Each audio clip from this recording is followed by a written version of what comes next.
Bismillahirrahmanirrahim.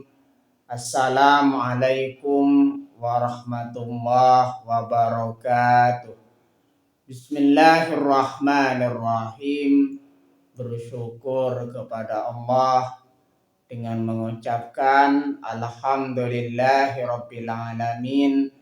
Bersalawat kepada Rasulullah dengan mengucapkan Allahumma salli ala Sayyidina Muhammad wa ala ali Sayyidina Muhammad. Alhamdulillahi Rabbil Alamin. Kita masih dipertemukan kembali oleh Allah Subhanahu wa Ta'ala di dalam sosial media, dan media merupakan wadah tempat bagi kita untuk kita bisa menjalin tali silaturahim, membangun ukhuwah Islamiyah yang semakin kuat kokoh ke depannya. Semoga hidup kita selalu diberkahi oleh Allah Subhanahu wa Ta'ala di dunia dan juga di akhirat. Amin ya rabbal alamin.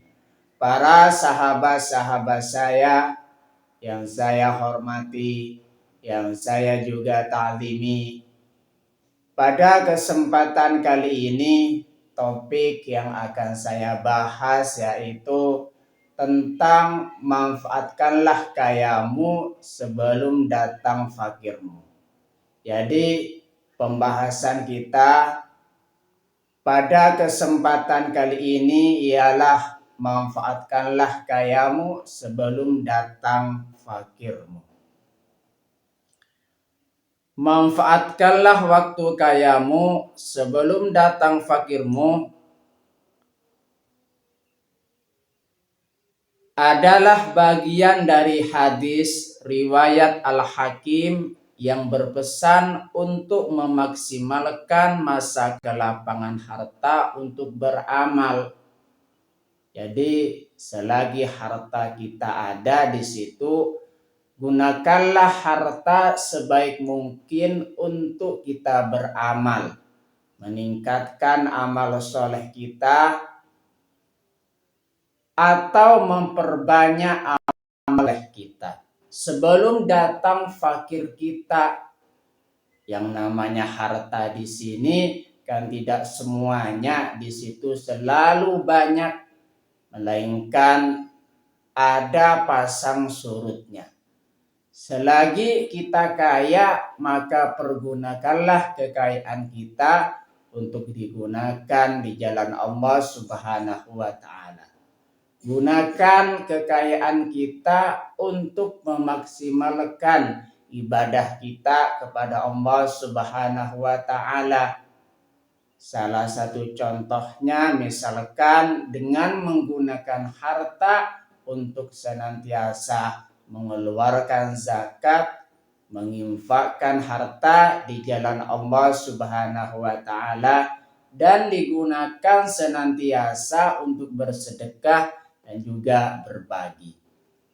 Makanya di situ pergunakanlah kekayaan kita semaksimal mungkin selagi kita kaya sebelum datang fakir kita.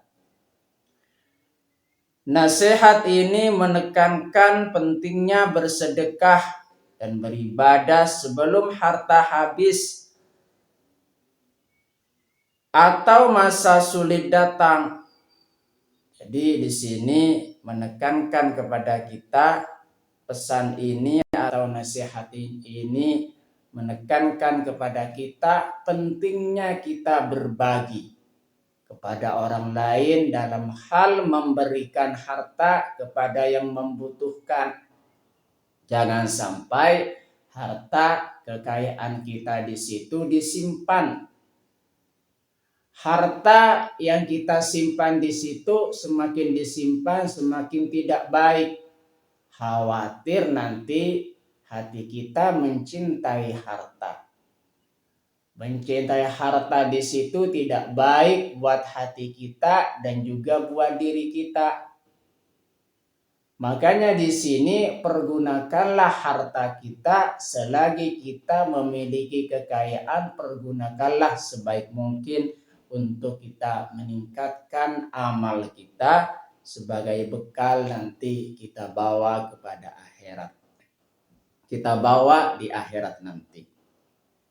Sebelum harta habis atau masa sulit datang, artinya di sini kita senantiasa pergunakanlah harta sebelum harta habis atau masa sulit datang. Sebagai bagian dari 5 perkara sebelum datang 5 perkara.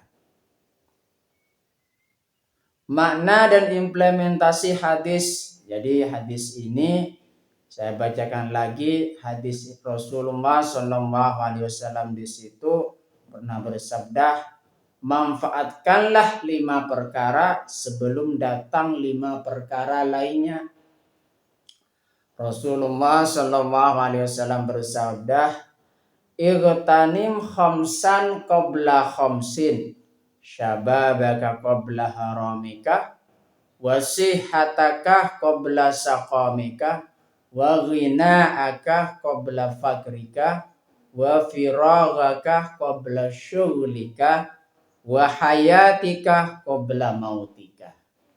Artinya manfaatkanlah 5 perkara sebelum 5 perkara.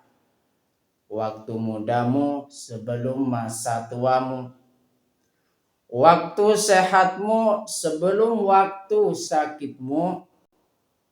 Waktu kayamu sebelum waktu fakirmu. Jadi pembahasan kita di sini sudah sampai kepada waktu kayamu sebelum waktu fakirmu. Waktu luangmu sebelum waktu sibukmu. Dan waktu hidupmu sebelum matimu. Hadis riwayat Al-Hakim.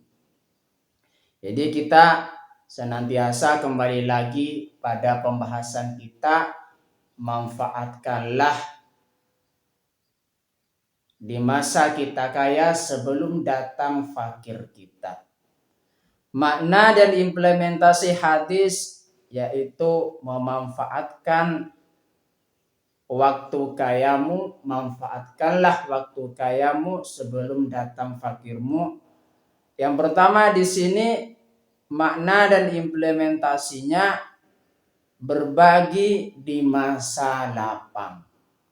Artinya di sini kita senantiasa mulai menyadari, mengakui bahwasanya harta yang kita miliki di situ supaya kita bermanfaat buat orang lain, maka berbagilah. Berbagi di masa lapang, apalagi kita senantiasa masih menjadi orang yang kaya, maka di sini pergunakanlah kekayaan kita sebaik mungkin. Gunakan harta untuk sedekah, zakat dan wakaf saat mampu sebelum kefakiran atau kekurangan datang. Artinya di sini gunakanlah harta kita sebaik mungkin, baik dalam hal mengeluarkan zakat ataupun dalam hal sedekah. Ataupun di situ kita mewakafkan sesuatu kepada orang lain. Saat kita mampu sebelum kefakiran atau kekurangan datang. Makna dan implementasi hadis yang nomor 2 di sini investasi akhirat.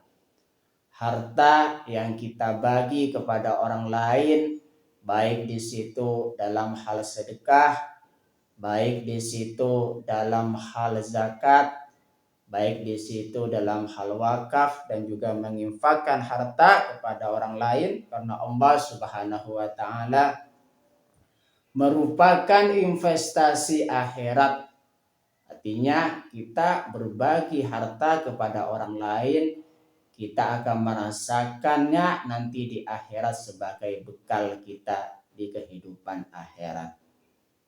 Makanya di situ investasi akhirat, menggunakan kekayaan atau kita bisa mendapatkan sesuatu kebaikan jikalau kita berbagi harta kepada orang, dan kebaikan itu bisa kita dapat di dunia dan juga di akhirat. Makanya di sini makna dari implementasi hadis yang nomor 2 di sini investasi akhirat. Menggunakan kekayaan untuk ketaatan kepada Allah Subhanahu wa taala, bukan sekedar menumpuknya agar harta menjadi bekal yang bermanfaat. Artinya di situ harta yang kita miliki gunakan sepenuhnya untuk ketaatan kepada Allah Subhanahu wa taala, bukan harta sekedar untuk ditumpuk. Kita ketahui bersama kisah tentang Qarun. Qarun di situ orang yang kaya, orang miliarder, di situ senantiasa dia menjadi orang yang tidak memiliki apa-apa yang berkaitan dengan harta. Kemudian Qarun di situ meminta doa kepada Nabi Musa supaya Qarun menjadi kaya. Dan pada saat itu Qarun berjanji kepada Nabi Musa tidak akan pernah meninggalkan zakat atau zakat selagi dia menjadi orang yang kaya. Akan tetapi Qarun semakin kaya dan Allah Subhanahu wa taala dan tidak mengeluarkan zakat. Melainkan harta di situ ditumpuk oleh Qarun sehingga di situ azab Allah Subhanahu wa taala turun pada Qarun. Qarun di situ karena saking cintanya kepada emasnya ingin menolong emasnya yang ditelan bumi, kemudian Qarun tersebut ikut tertelan bumi. Makanya di situ kembali lagi itulah kisah-kisah yang berkaitan dengan jangan pernah menumpuk harta, melainkan berbagilah harta kepada orang yang membutuhkan. Agar harta menjadi bekal yang bermanfaat, harta yang kita miliki di situ bisa bermanfaat buat orang lain. Makna dan implementasi hadis yang nomor 3 di sini, menghindari penyesalan. Beramal saat kondisi memungkinkan karena masa tua, sakit atau miskin akan membatasi kesempatan beramal. Artinya di sini kita senantiasa gunakanlah kekayaan kita selagi itu ada, menggunakan kekayaan kita di situ untuk beramal lebih baik dibandingkan hanya ditumpuk saja kekayaan kita. Beramal saat kondisi memungkinkan karena masa tua, sakit atau miskin akan membatasi kesempatan beramal. Makanya di sini pembahasan kita mengenai tentang manfaatkanlah waktu kayamu sebelum datang fakirmu. Selagi kita ada harta, maka pergunakanlah harta sebagai bentuk ketaatan kita atau sebagai bentuk untuk meningkatkan ketakwaan kita kepada Allah Subhanahu wa taala. Terima kasih saya sampaikan kepada kalian semua yang sudah berpartisipasi di dalam channel saya. Semoga menjadi perantara kita semakin dekat kepada Allah Subhanahu wa taala, dekat juga kepada para rasulnya. Berkaitan dengan memanfaatkan harta,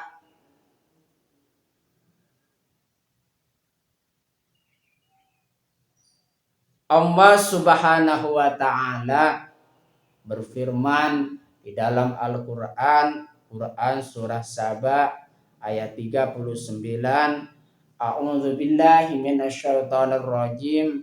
Bismillahirrahmanirrahim. Qul inna rabbi yabsutur rizqa liman yasha'u min ibadihi wa yaqdiru lah. Wa ma anfaqtu min syai'in fahuwa yuhlifu wa huwa khairur raziqin. Artinya, wahai Muhammad, katakanlah, Tuhanku yang melapangkan atau menyempitkan rezeki bagi hambanya sesuai kehendaknya. Harta apapun yang kamu dermakan, pasti Allah akan memberikan gantinya di dunia dan di akhirat. Allah adalah Tuhan sebaik-baik pemberi rezeki. Quran surah Saba ayat 39.